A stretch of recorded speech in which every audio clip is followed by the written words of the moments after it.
Welcome to another episode of the Soul Sovereignty and Sexuality Podcast with myself, Jessica Falcon, international soul embodiment guide and relationship expert, with a very special guest today, Pamela Power Scandlin. And she and I are leading a Holy Sensuality Retreat together this year, June 20th through 22nd, over the solstice portal. And we want to talk about what holy sensuality is, because holy and sensuality has not generally been used in the same sentence together, at least for a few thousand years.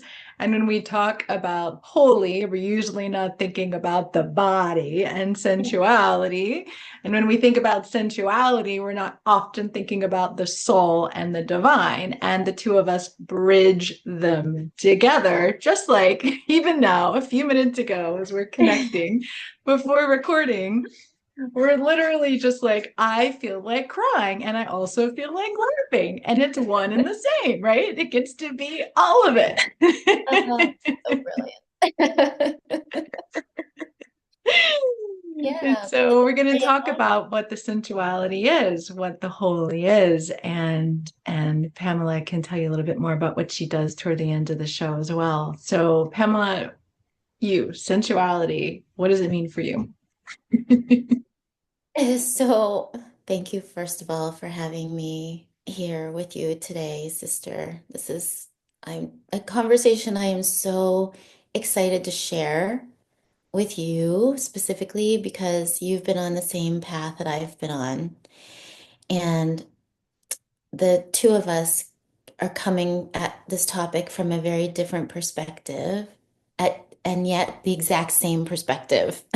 So, you as a single woman exploring your sensuality, and me as a married woman exploring my sensuality. So we're looking at this from two different sides, but it's the same coin, right? So it's exciting to have this conversation with you, and I'm truly honored to be hosting this retreat with you because I feel like it's so important um, that we start having the conversation to merge these two pieces, our what it is that makes us holy and divine with what it is that makes us human and sensual as women, and sensual can be something as simple as, in my eyes, having a beautiful piece of dark chocolate and smelling it before you eat it, and just really tuning in to the texture and the smoothness of the chocolate, and allowing yourself to soak in the fragrance of the chocolate before you bite into it, and then taking that first bite and letting it melt on your tongue and getting a real taste of the chocolate. Like, what does it actually taste like? What are the scents within that chocolate? And then something that it also turns me on even more, like that sensual zing that gives me such a sensual experience, is to think about all the steps it took for that chocolate to even get into my mouth. The fact that it's cacao bean, somebody had to grow it and love it enough to want to grow it, and then cultivate it and harvest it and then package it and then send it to me and get it into my, on my in my kitchen so I could put it on my plate. And it's like this whole experience of love that just expands my enjoyment of a piece of chocolate. And so I've always I've always considered myself a very sensual woman because I love the feeling of being at the beach and the smell of the salty air. As soon as I get to the beach, it's just like, oh my God, my whole body starts to shift. I'm like, oh, and then the sun on my face and then the wind in my hair, and it just makes me feel so alive. So alive. So that part of myself I've always been aware of, but there was a huge block that that I was experiencing when it came to when you're looking at sensuality and tying it to sexuality. that's where I have had to do a lot of work in self-reclamation and body reclamation and and then I've experienced like this detaching from the stories that I had, that just because you're a sensual sexual female, that you can't be that and holy at the same time. So, this conversation is so important because what you and I have both realized, as we both done our inner work, is to bring into wholeness all of ourselves, that which is sensual and sexual and all of those things, and that which is holy, and bringing love to all of it, and allowing all this all these different parts of ourselves to become united as a whole woman, like as an embodied woman. And that's really taken a lot of work for um, me to get to the point where that could happen. So I'm going to stop there because there's another element to um, that I know the conversation will go toward, which is how did I get there? But um, I feel like I'm going to take a pause and then turn it back over to you. I Mm. like that you brought in the aspect of unifying, right? Because to me, sensuality is right to sense, to feel, and what allows us to feel. It's when we are present, when we are here, when our heart is open and we are receiving, right? Sensuality is a receptive state. It is an allowingness, allowing the chocolate, right? Allowing the senses to take it in. It is, we are taking something in. We are becoming one with it. We are communing with it. Sensuality is not something we do from a head thought. It's not a mental experience. When we are mentally experiencing something, we are generally not in our body, right? So sensuality immediately brings us into the body. It immediately, or rather the other way around, being in the body is what allows us to sense, allows us to be sensual. And yet it is coming with that inner union. It is coming with that awareness that is not turning anything away, because we can't really be sensual if we're not allowing all of it in. For example, how we started this conversation before we hit the record button, we're feeling some tears, some sadness, some joy. We can't experience joy if we can't also experience grief. It is actually the same part of the brain that regulates joy and grief. It is also the same heart that opens to grief and opens to joy.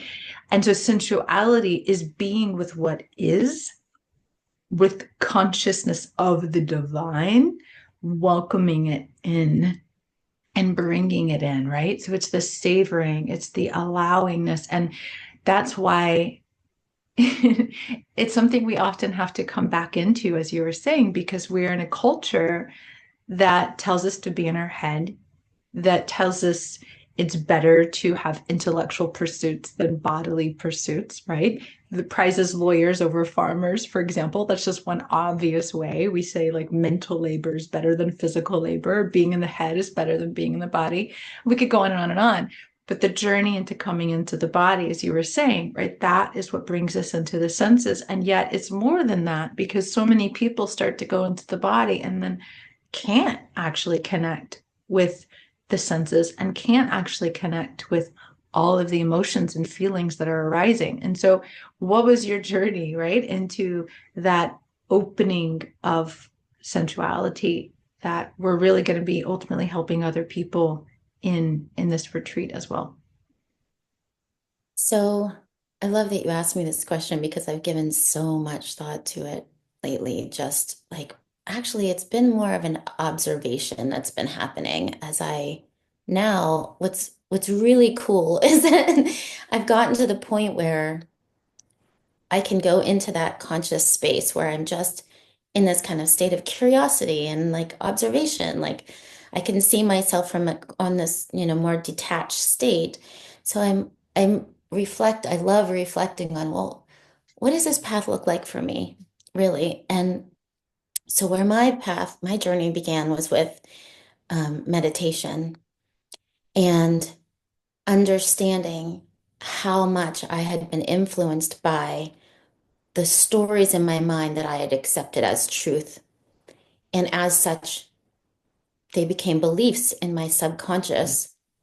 And because they were in my subconscious, I wasn't consciously aware of how much they were impacting me, my feelings about myself, my relationship with myself, the way I saw the world, and honestly, other people. It just there were so many hangups that I had in my own mind, like insecurities and self-worth issues and all of these different things based on these stories that I thought were true because that's I live in this, we live in this society that is constantly putting messages our way that's influencing us without us realizing that they're influencing us because we don't have a relationship with our inner world, which is where we can access what's actually true. And so mine started in my mind, and then listening to my inner guidance system. Like once I did that, I was like, oh, wait a second. I'm all of a sudden like started to realize I have this other source of information that can actually help guide me to the truth. And if I just listen to that, and this information is coming from this other world, this inner world that I didn't even know existed, like what's here for me? And that's when the curiosity piece started to come for me. And so it started in my mind, but then I followed the voice, which I just found myself feeling very drawn into my heart. And that's when the real changes started to happen, because that's when I started to access the voice of truth, which in this case, I'm speaking very much to the truth of love, divine love that exists within me that I didn't know existed within me. I always thought was way far away in heaven somewhere. And when I found this voice, it wasn't just a relationship that I started to heal with God. It was a relationship that I started to heal really deeply, find healing in with myself and with my femininity. Because the voice that I felt inside my heart felt extremely feminine. It was where I started to come back to receive this feeling of, it was like a maternal love where I would feel comforted in all of my emotions and like the forgiveness that, I would have to come back to with myself when I would mess up and screw up with things. All these like giving myself compassion for when I would do things wrong, like all those feelings. I'm like, wow, this feels very different than being in my mind where there's judgment and, those feelings of not enough and feeling disappointed and all of these emotions. And I started to be able to see that like it was very different. But the more that I was connecting into my heart space, the more it was helping me find ways to look at things differently through and interpret things. My mind was interpreting things differently, being connected to love. So then those emotions were, I was like tapping into this whole wellspring of positive, loving emotions, like in a whole new way. And so doing that and first giving compassion to myself and learning how to love myself and seeing myself, from this more divine perspective started to shift so many things, including my understanding of what it means, who I am as a woman, and then I started to shift my understanding of what femininity actually means and starting to change my stories around being sensitive, an emotionally sensitive being, right? Because that had always been seen as weak. And I started to ask, like, is it really a weakness to be this emotional?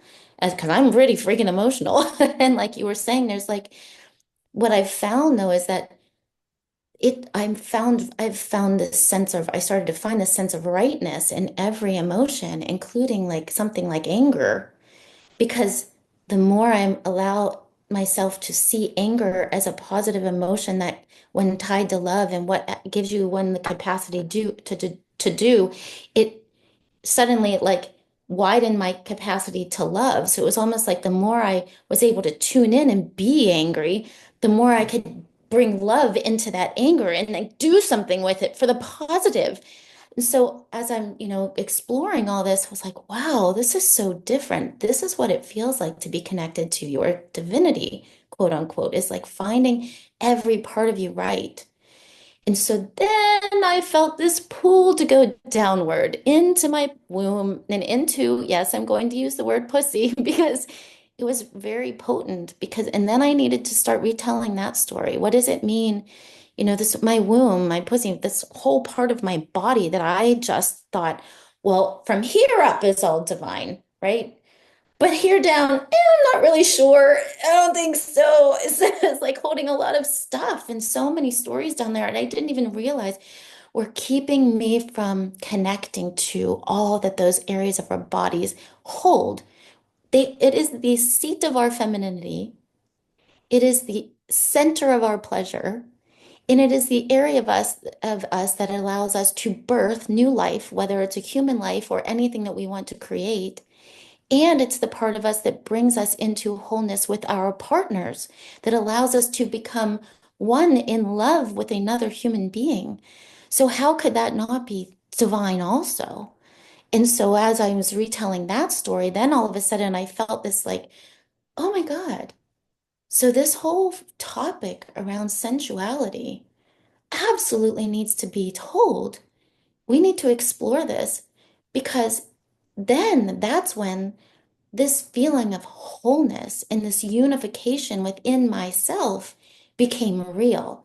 And it's when I felt this sudden sense of like freedom and aliveness that I've never experienced before.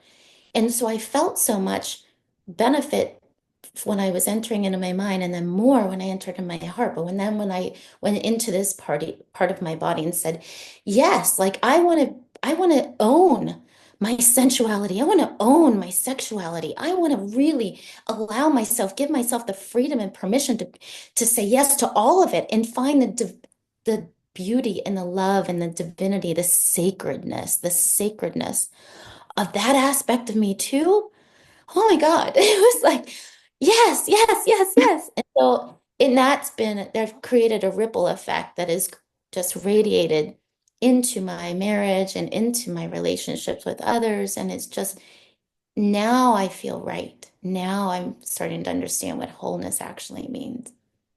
And it's a part of ourselves that, particularly as women, but even as men, we've been cut off from and told isn't divine, isn't holy. And women in particular, I think, have a hard time connecting with the womb, connecting with the yoni, the pussy, whatever you want to call it, right?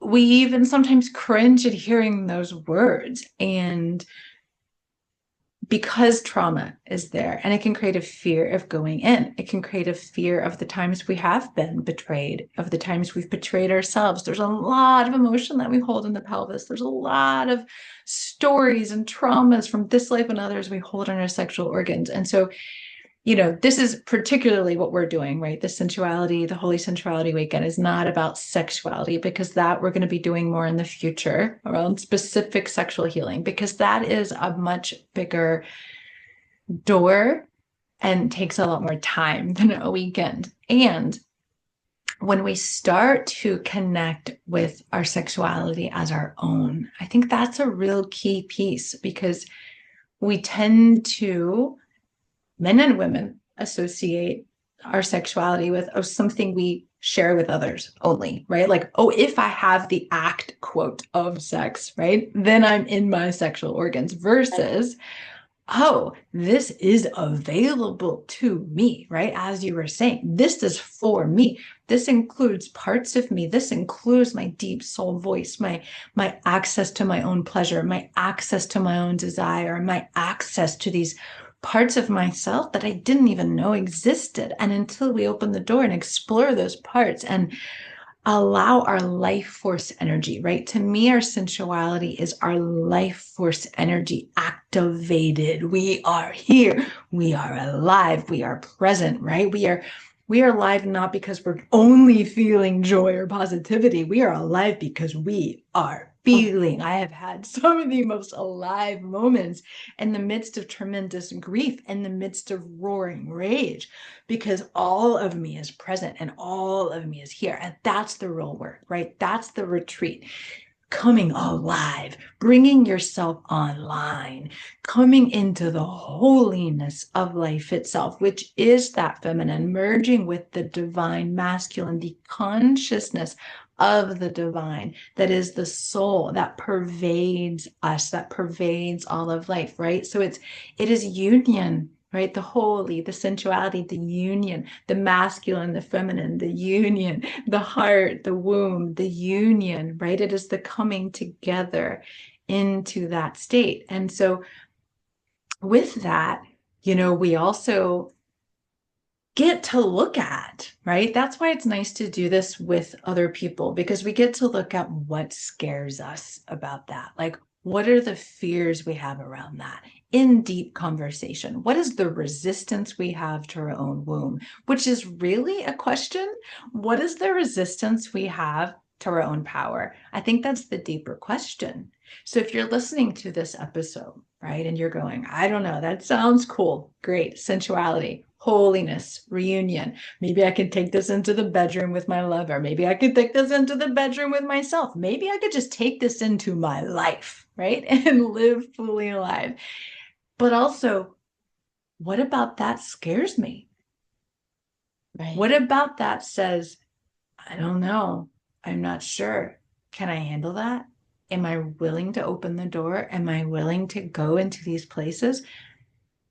And having the support of a group, having the support of other women, having the support of guides like Pamela and myself is so helpful, because most of the time, those are the very places that need that love that we've denied, right? And that's why we say that this is a weekend of embodiment practices and ritual that activate the power of love within you. Because quite frankly, and I want to talk about this briefly, there's a lot out there around sensuality and sexuality and the feminine that to me just feels like the wounded feminine wounding itself again, where there's still love is not the central focus, right? Where there's still a denial of the heart, because there has been a separation of the heart and love with sexuality and sensuality.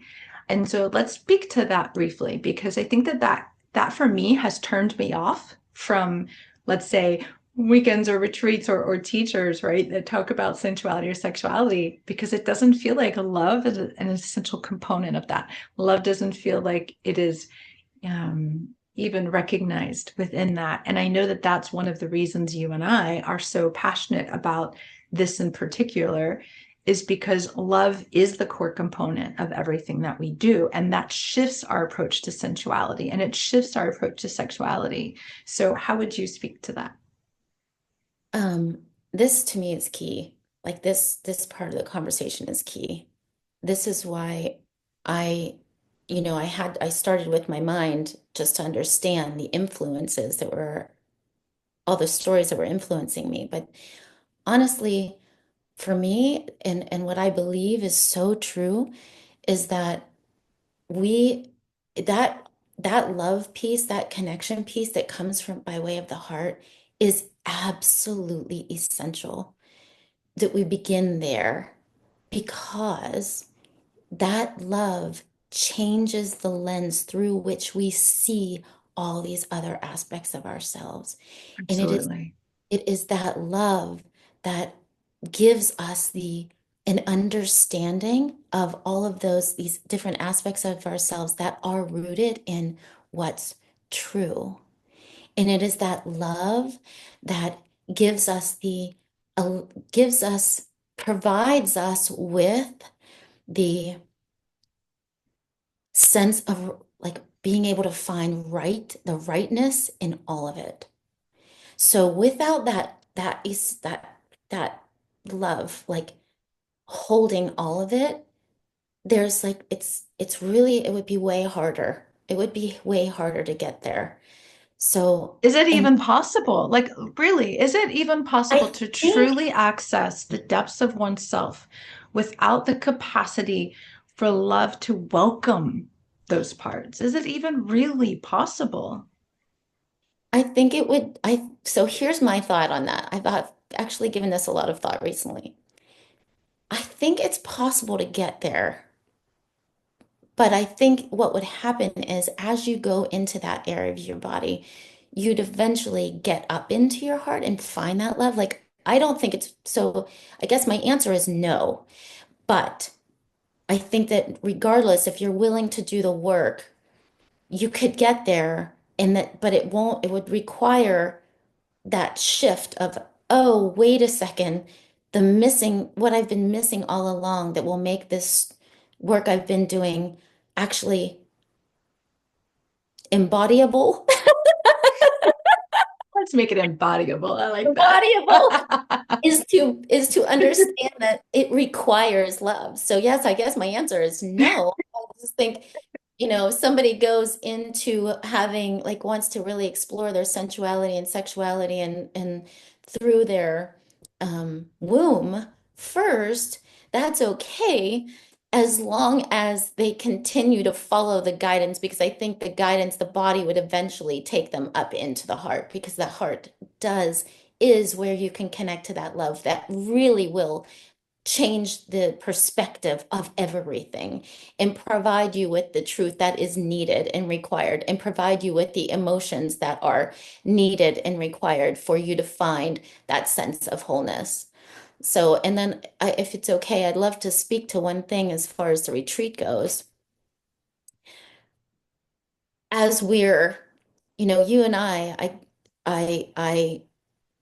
one of the reasons we talked about having this podcast um, is because we recognize that there will be women attending the retreat who are on totally different ends of the spectrum with all of this. Some maybe have done much more work, and some just whose bodies said, yeah, I feel like a yes, but I really don't want to go, and I can't go because this feels scary and I don't know why. So I want to say you and I both are so wholeheartedly um, aligned in the belief that this connection with our heart and connection to love is essential for us to get there. So I want to just say, as you did before, I want to reinforce that we are going to meet you where you are, and that we are going to be providing this very safe container, and we're going to be holding hands in sisterhood, and we're going to be in a space where we have the freedom to be able to connect with other women who get where we've been, because it doesn't matter where you are in the like you and I have been on every like spot on the spectrum. We've experienced it all. So we know what it feels like to be at every different level.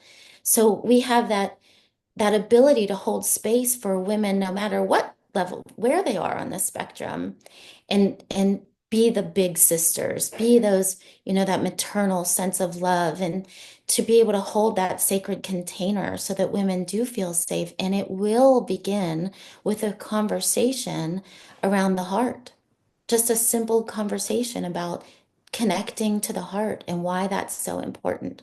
And the So activation, right? the Because it's activation. not, this isn't just about a conversation, right? Like sensuality is not an understanding, right? Yes. Spirituality is not a concept. And so it's the actual activation of these energies within you that Pamela and I both bring, right? And even in this conversation, there are still hopefully pieces and parts of you, even subconsciously being activated, the soul going, oh yeah, I remember that. Oh yeah, that capacity I have to go deeper. Oh yeah, that central part of me that wants to be awakened. not because I've made everything in my life perfect, not because, oh, the kids are out of the way or the husband's always happy, or not because I have the perfect lover, not because my body is perfect, not because of all these things that we wait to or we say check off and then I'll feel sensual and then I'll be holy and then I'll be divine and then I'll be happy. Like, no, like this is really about activating. This just feels like really important and wants to come through. This is really about activating that capacity at all times, regardless of what's going on, right? Like, regardless, that capacity to be in the moment, that capacity to be in the body, that capacity to come into your heart. That's really what holy sensuality is about. And that can look like eating dark chocolate, and that could look like being in bed, and that can look like standing in front of somebody who's upset or feeling your own rage and holding it and witnessing it and embodying it with the awareness of your divinity and allowing yourself to be present and to be real and to be open and to be honest and to feel what you feel. And it's all welcome, right? And that is so rare. That is so rare. And I think that's what we hold. And that's what we want you all to experience, whether you join us at the retreat or not. We hope you do, but it's that capacity, right? To really be alive without the mind dictating whether or not we can or can't or do. No, right? It's that capacity to welcome and to receive life into you, to activate your own life force energy, to know that this is your birthright. That's what I hear you saying. And again, I want to reinforce that. Yeah. Yeah. And we were talking earlier about allowing is part of our feminine nature. And you just were using the word receive, which is something that I was hoping would come around again because it's so um, important for women to understand that, because we give, but there's also, in order to give and not deplete, we need to be receiving. We have to receive. We need to understand how to be receptive to fill our cups, and that's part of all of this because when we can understand our true nature as women, we are, when we give ourselves the freedom to receive and then allow, then we become refilled and refueled, and then we can give in such a much bigger way and serve the way we ultimately desire to serve. Because all women are wired to want to serve, but we can even, through activating all this within ourselves, can expand our capacity. And you're talking about expanding your capacity. It's also expanding our capacity to do that which we love, which is to give from a give, and when we give from a full cup, our ability to have created the ripple effect, it goes bigger and it goes wider and it goes bigger and it goes wider.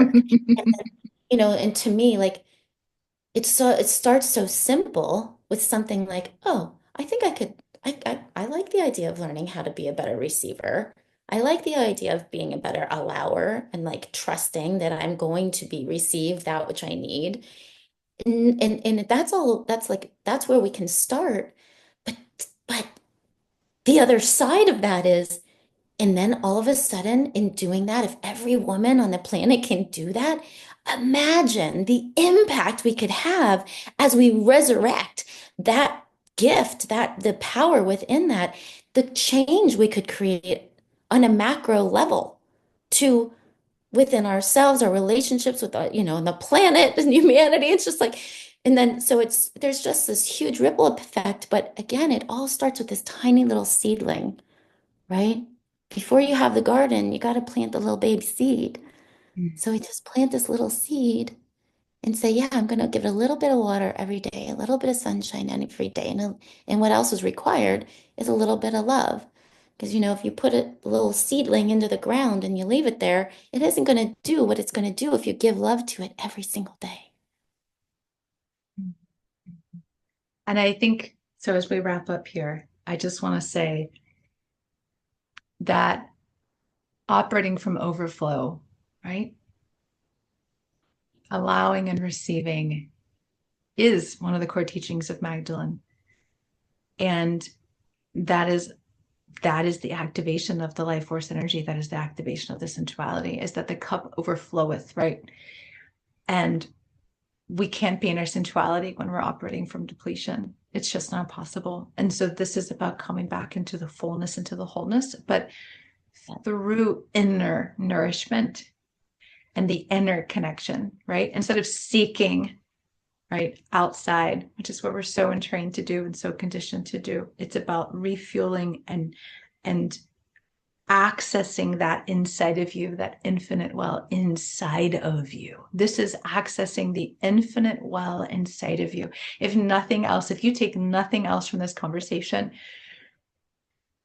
holy sensuality is accessing the infinite well of love within you and allowing it to permeate you and move through you and enliven you. And that is what this weekend is about, to activate that infinite well of love, that power of love within you. And so I hope you will join us. Pamela, before we close out, say any last words, and then where people can find you. And what we'll also do is we'll put the link below to the registration site, which is actually at thepathtosovereignty.com. We'll put that link below. You can also schedule a call with us if you want to do that. There's a link for that on the website. If you want to schedule a chat with us, if you have questions, if you have resistance, if you're like, but I don't, I'm sure you can schedule that.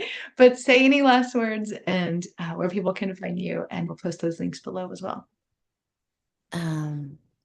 So just on the heels of what you just shared about this infinite love, when I first started meditating, something that I was just like a little affirmation that came from my heart that I would repeat every single day is, my heart is a wellspring of divine love, my source of all, my connection to all. So, I mean, I just love that you have experienced something so similar, that like infinite well that brings alive, has led to this sense of aliveness within you, is so similar to me. And I just love this how parallel our journeys have been.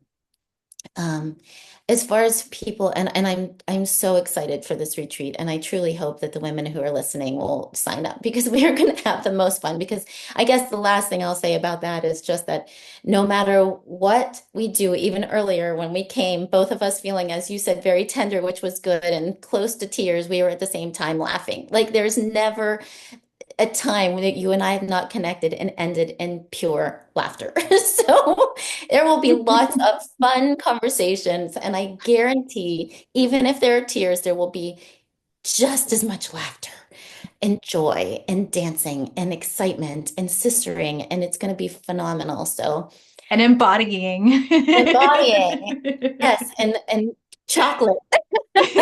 Definitely chocolate and Definitely roses. chocolate. Yes, and roses and all the goodness, all the good things.